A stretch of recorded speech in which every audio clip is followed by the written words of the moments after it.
You wake up before the camp does. The sky is still black. Not dark blue, black. You don't reach for a rifle. You reach for a bucket. Cold water. A stiff brush. You are a Schütze, a private, and your first job is the floor. Not the enemy's floor. Your own. The barracks floor that 60 men walked across in muddy boots yesterday. You scrub it. You scrub it until your knuckles go numb. The men above you don't notice you. You are not a soldier yet. You are furniture with arms. But you watch. You listen. You learn the names of the men who give orders by watching which men never carry anything. You stay. Because this is the only world that offered you an address. You become a Gefreiter, a lance corporal, and something shifts. Small but real. You carry a machine gun now instead of a mop. You have a place in the line. The newer men look at you the way you used to look at the men above you, studying your posture, memorizing your voice. Your pay increases by a number so small it barely buys a meal, but you spend it anyway. You buy a cigarette case, you polish it, you carry it like it means something. It does. Every mark you earn flows upward before it reaches you, taxed by the invisible architecture above. But the small amount that stays in your pocket feels like proof that you exist. You start to believe in the machine. A Unteroffizier, a corporal, has survived something. Not always combat. Sometimes cold. Sometimes humiliation. Sometimes waiting 18 months for a promotion that was promised in 6. Either way, you have passed a test. You begin to train the newer men. You repeat the same sentences your own superiors said to you, and you notice they feel different coming out of your mouth. Heavier, more true. You have a small section of men who belong to you. Territory, even if it is only 8 meters of trench. But when the firing starts, the distance between rank and common soldier collapses. You are still a man in the mud. Your corporal's stripes offer no insulation from a bullet. A Feldwebel, a staff sergeant, runs things, not decides things, runs them. You manage the supply lists, the rotation schedules, the complaints that never reach the officers. You carry a clipboard in one hand and solve 3 problems before breakfast that no one above you knows existed. The officers make decisions. You make decisions happen. When something goes wrong in your platoon, the officer asks you why, not the men who caused it. You. This is not unfair. This is the job. You have become the membrane between command and chaos, and the pressure from both sides is constant. You are an Oberfeldwebel, a master sergeant, and you have stopped thinking about individual men and started thinking in units. You manage more bodies, more equipment, more paper. You carry a second set of documents for the records you are not supposed to keep but must. You have seen enough to understand something that the higher officers will never say aloud. This organization is not held together by ideology. It is held together by logistics. By someone, you, making sure the rifles are clean and the ammunition is where it should be before anyone above you needs to look good. If things go right, the colonel gets the credit. If things go wrong, you are the first name written down. A lieutenant, a second lieutenant, is the first man who is fully responsible for the deaths of others. Not in the paperwork sense, in the standing in the field and giving the order sense. You are young. You were trained in rooms that smelled like chalk. The men in your platoon are not young. They have been in the mud longer than you, and they know things you do not. You feel this. Every day you feel this. You give orders with a firm voice and hope the firmness is enough. Privately, you calculate, if this goes wrong, I cannot explain why I made this choice. And yet the choice must be made. You make it. You live with what follows. A Hauptmann, a captain, has stopped making those calculations. Not because you've grown numb, because there is no time. You command a company now. Between 100 and 200 men. You know their names, their habits, their letters home.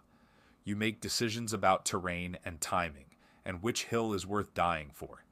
You attend briefings where you receive orders that make sense on a map and less sense on the ground, and you translate them anyway. The gap between what is ordered and what is possible is your problem to manage. You close it with improvisation and silence. A major sits in a building. Not always, but more often.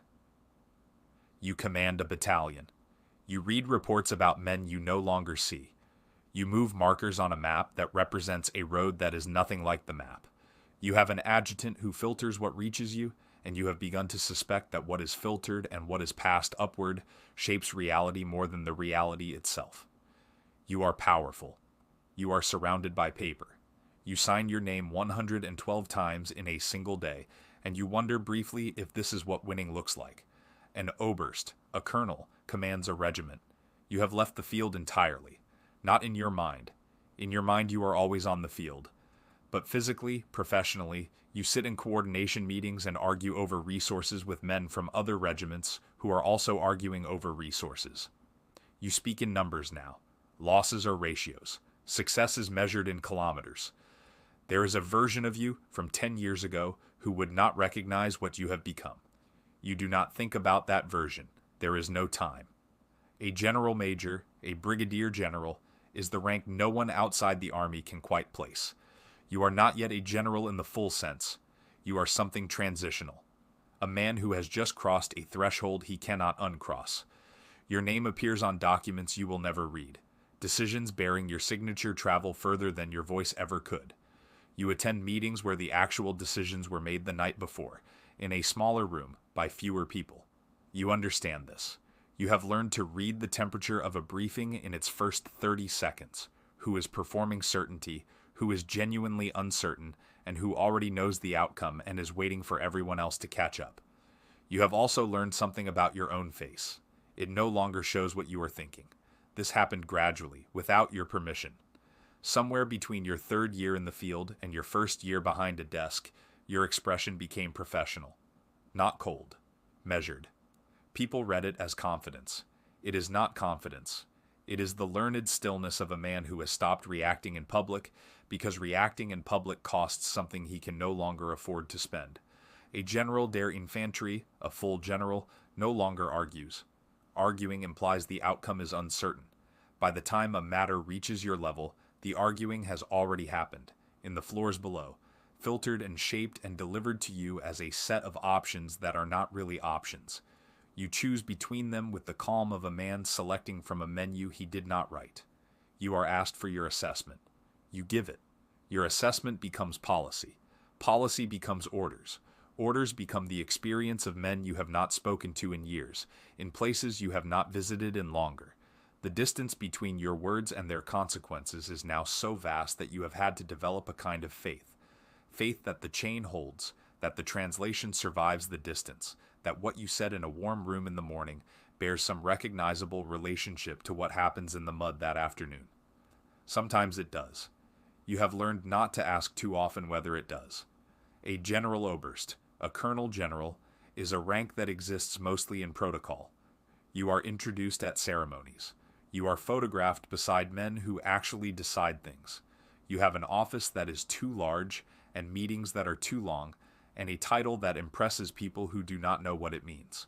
But you have also been in this long enough to understand that the ceremony is not decoration.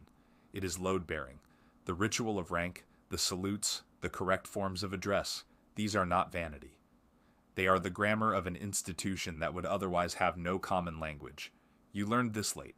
Most people who reach your position never learn it at all. They mistake the ceremony for the point. You know the ceremony is the container. What it holds is something older and harder to name. The agreement, renewed daily, that the structure is worth maintaining. Some mornings you believe this. Other mornings you stand at the window before anyone arrives, and you think about a cold floor and a stiff brush and a sky that was simply black. A general walks into a room and the room goes quiet. Not because of fear, because of weight. You carry the decisions of an entire army group. You carry the faces of men who are dead because of a choice you made on a Thursday morning with incomplete intelligence and 3 hours of sleep. You have not slept fully in 2 years. You appear rested. You have mastered the appearance of calm. Your phone rings before dawn. You answer it without sitting up. The voice on the other end tells you what you already suspected. You say yes. You hang up. You don't move for a moment. Then you begin. You started with a bucket and a cold floor. You had nothing, and you were completely free. Now you have everything. The cars, the staff, the maps of countries, the ear of the high command. And you cannot take a walk without a protection detail. You cannot eat at a table without men outside the door. You cannot leave a meeting early. You cannot disappear for a single afternoon. You built the cage yourself, one promotion at a time, and every bar you added was called an achievement. The throne was real. The exit was not. And somewhere, in a cold barracks, a boy is scrubbing a floor before dawn, and he believes this is where freedom begins.